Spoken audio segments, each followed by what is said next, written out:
शेरपुर घटना। जब ये बातें हुई तो अकबर ने इस बार एक नए सेनापति भेजे, अब्दुल रहीम खान खाना। छोटी क्लासों के अंदर कभी दोहे पड़े होंगे, रहीम जी के दोहे, रहीमन धागा प्रेम का मत तोड़ो छिटकाए, टूटे से भी जुड़े नहीं जुड़े गांठ पड़ जाए, वो रहीम जी सेनापति बना के भेजेंगे। रहीम जी यार प्रेम व्रेम की बात करने वाले बंदे, कहाँ लड़ाइयां करते घूमे। पर अकबर के ये काम एक बड़ा जोरदार था कि उनके दरबार में कोई भी होगा उन सबको युद्ध लड़ने के लिए जाना पड़े। इवन बीरबल जैसे मजाकिया आदमी को भी युद्ध करने के लिए भेज दिया करते। इस बार इसको भेज दिया, रहीम जी को भेजा, रहीम जी आप जाओ। 1580 के आसपास की घटना है।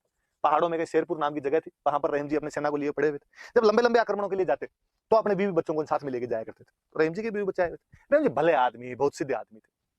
अरे रहीम जी ने कहा कौन लड़े अब फालतू। रहीम जी ने अपने कैंप लगाए, प्रताप पर हमले करने बंद कर दिए। डेली अपने शिकार विकार खेल कर वापस आ जाए और थोड़े दिनों में अकबर को चिट्ठी लिख के भेज दे कि हमने प्रताप को पकड़ने के प्रयास किए थे लेकिन प्रताप हाथ नहीं आया। अब यदि अकबर वापस पूछ ले हाथ क्यों नहीं आया, तो रहीम जी वापस पूछ ले कि ये बात तो मान सिंह, आसफ खान, शहबाज खान और तुम चारों खुद आगे गए हो, तो आपस में मिलजुल के मुझे भी बता दो क्यों हाथ नहीं आया, तो मैं तुम्हें बता दूंगा। तो अकबर कहता कोई नहीं, वेल ट्राई, इस बार वापस अपने लगे रहो, पकड़ के लाना है। इधर प्रताप को पता चला, प्रताप ने आजकल क्या हुआ, मुगलों की तरफ से अटैक वटैक क्यों नहीं बंद हो गए। और लोगों ने कहा साहब आजकल वो रहीम जी आए हैं, रहीम जी अटैक नहीं कर। प्रताप ने कहा ठीक है तो अपने छोड़ो। प्रताप पहाड़ों से निकल के थोड़ा समतल भूमि के अंदर आ गया, अपनी सेना वेना में घायल सैनिक थे उनकी इलाज विलाज करवाना शुरू किया, अनाज वनाज इकट्ठा करना शुरू किया। आगे जब भी होगा तब देखें। और ऐसे कहते हैं प्रताप का जो बेटा था अमर सिंह, अमर सिंह को एक दिन मॉर्निंग वॉक के लिए गया होगा, घूमने के लिए गया हुआ था, और उसने देखा कि यार मुगलों वाले जो कैंप है वो थोड़े सुनने से पड़े। वो पास में गया, उसने जाके आवाज लगाई, भाई रहीम जी, रहीम जी। अंदर से महिलाओं की आवाज आई कि रहीम जी यहाँ पर नहीं है। कहाँ गए, तो शिकार खेलने के लिए गए।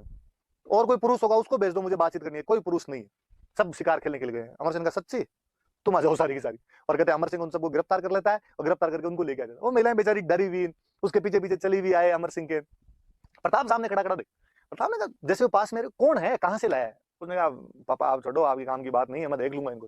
प्रताप ने बेचारा बदतमीज, बता है कौन, क्या है। उसने कहा रहीम जी शिकार करने के लिए बाहर गए हुए थे, तो तुमने कर लाया शिकार तो। और जैसे प्रताप को इस बात का पता चला, कहते प्रताप ने अमर सिंह के थप्पड़ मारा। उन महिलाओं को कहा कि तुम्हें डरने की कोई आवश्यकता नहीं है, तुम मेरी बहन बेटियों की जैसी हो। उनको आराम से रखा वहां पे, रहीम जी के पास वापस भेजा, वापस लेटर लिख के भेजा कि रहीम जी गलती हुई, आइंदा से ऐसा नहीं होगा।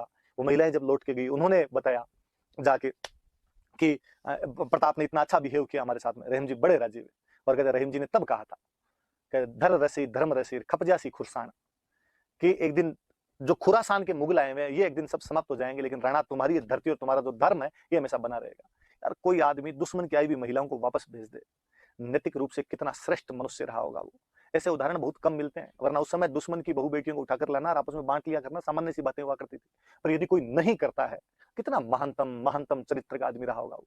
प्रताप इसलिए प्रातस्मरणीय हो जाता है कि उसमें ये दूसरे गुण इतने ज्यादा है, पर हमारे इतिहासकारों ने उसके साथ में इतना वो षड्यंत्र रचा है कि केवल एक योद्धा की छवि बना के छोड़ दी गई, जबकि वो एक मल्टी डायमेंशनल पर्सनालिटी बंदा है। उसके इतने आयाम खुलते हैं व्यक्तित्व के कि आप सोच ही नहीं सकते कि वो सेक्युलर है, वो जो अनटचेबिलिटी कहीं ना कहीं उसको दूर कर रहा है, वो महिलाओं के प्रति अच्छी भावना रखता है, वो राष्ट्रवाद की भावनाएं जगाता है, वो एक सेल्फ रेस्पेक्ट वाला बंदा है, वो एक योद्धा है। सब अब भामाशाह जैन है, वो उसके साथ युद्धों में लड़ रहे हैं। हल्दी घाटी वाले युद्ध में भामाशाह लड़े थे, अलग अलग समाज के, समुदाय के, संप्रदाय के लोगों को अपने साथ में जोड़ रहा है, वो संगठन बनाना जानता है वो आदमी। तो कहते हैं अमर सिंह उन बेगमों को बाद में वापस, अमर सिंह जिन बेगमों को लेके आ गए थे प्रताप ने उनको वापस पहुंचाया था। ये शेरपुर वाली घटना है, थोड़ी सी याद रख लेना बस घटना। आप आगे बढ़ते हैं, देखो